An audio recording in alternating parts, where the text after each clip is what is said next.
નમસ્કાર વિદ્યાર્થી મિત્રો, એક્સલન્સ ઘડીમાં તમારું સ્વાગત છે। ધોરણ 10-12 બંનેની બોર્ડની એક્ઝામ પતી ગઈ, રિઝલ્ટ આવવાની તૈયારી છે।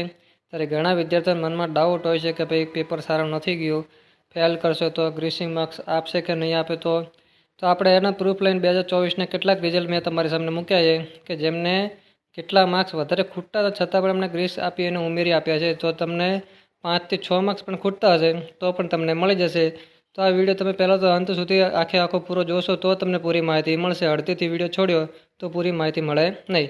તમારી સામે એક રિઝલ્ટ દેખાય છે ધોરણ 10નું, જુઓ 2024નું, જેમાં એક વિષયમાં 8 માર્ક્સ અને એક વિષયમાં 5 માર્ક્સ, 12મા ધોરણનું રિઝલ્ટ છે કે જેમાં 33 માર્ક્સ લાવવાના હોય, જેમાં એકમાં 25 છે અને એકમાં 28 છે। અને પાસ કરવા માટે જો 8 અને 5 માર્ક્સનું શું આપ્યું છે, ગ્રેસિંગ આપીને પાસ કર્યો છે। ઘણાને એમ હોય છે ગ્રેસિંગ એટલે શું, તો GSEBમાં ગ્રેસ માર્ક ये કેટલાક અંક બોર્ડ દ્વારા कुछ विशेष परिस्थितियों में दिए जाते हैं। જેવો કે તમે ફેલ થવાનો હોય, જો કોઈ વિદ્યાર્થી 1 કે 2 માર્ક્સથી કે 1 કે 2 વિષયમાં ફેલ થતો હોય તો તેનું શું આપે, ગ્રેસ માર્ક્સ આપે છે। એવું 2 પેપર ખરાબ ગયા તો 2 વિષયમાં તમને ગ્રેસિંગ માર્ક્સ મળશે। એ પણ આપણે 100% પ્રૂફ સાથે જોઈએ। આ એક રિઝલ્ટ છે તમારું ધોરણ 12નું, જેમાં બધા વિષયમાં જો પાસ છે પણ એક વિષયમાં 8 માર્ક્સ ખૂટે છે। કેટલા? 8 માર્ક્સ ખૂટે છે, છતાં પણ તેને ગ્રેસિંગ માર્ક્સ આપીને પાસ કરી દેવામાં આવ્યો છે।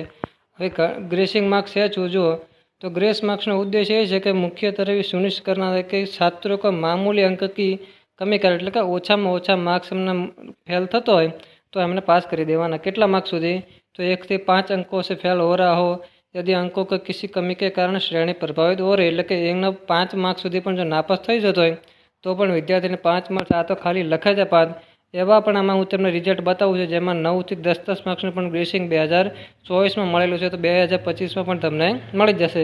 હવે ઘણાને એમ હોય કે ભાઈ ગ્રેસ માર્ક્સ મળે પણ આપે કોણ, તો ગ્રેસ માર્ક્સ કા ફેસલા ग्रेस मार्क्स देने का निर्णय बोर्ड से खाली बोर्डની પાસે છે। બોર્ડ સિવાય કોઈ તમારે ગ્રેસિંગ માર્ક્સ આપી શકે નહીં, કોઈ સાહેબ પણ ગ્રેસિંગ માર્ક્સ ન આપે, ફક્ત ને ફક્ત બોર્ડવાળા જ ગ્રેસિંગ માર્ક્સ તમને આપશે।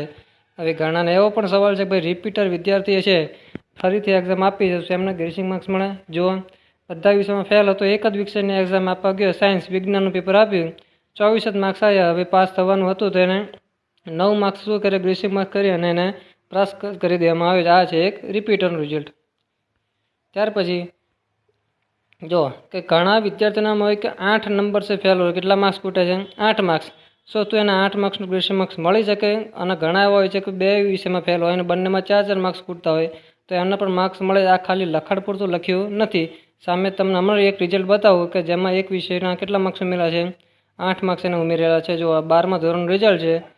LMP ટોપ એક્સમાં એવી સબ્જેક્ટ છે જેનો 100 માર્ક્સનું પેપર હોય, 25 માર્ક્સ આવ્યા હતા, પ્લસ 8 કરીને એને કેટલા માર્ક્સ ઉમેરે, 33 માર્ક્સ ઉમેરી આપ્યા છે। તેથી તમને પણ 2025માં પાસ કરી જ આપશે, ખોટી ચિંતા કરવી નહીં। ત્યાર પછી ફરી એક રિઝલ્ટ છે, જુઓ 12મા વાળાનું છે કે જેમાં 5 માર્ક્સ ખૂટતા હતા અને સ્ટેટિસ્ટિક્સ વિષયમાં 28 આવ્યા હતા, 5 માર્ક્સ પ્લસ 5 કર્યા એટલે બધી તમારે ગ્રેસિંગ કહેવાય કે આટલા એને ઉમેરીને અને શું કર્યો છે, પાસ।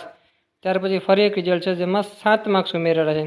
હવે કેટલા છે, 7। તો આવા ઘણા રિઝલ્ટ છે, બધા વિડીયોમાં બતાવે, વિડીયો બહુ લાંબો થાય, તેથી તમારે 6 કે 7 કે 8 માર્ક્સનું પણ ગ્રેસિંગ માર્ક્સ મળતું હોય, ખૂટતું હશે તો પણ બોર્ડવાળા તમને ઉમેરીને પાસ કરી દેવાના છે। તમે લખ્યું હશે એટલે તમે પાસ થવાના છો, કોઈકને ફેલ કરવાના છે નહીં।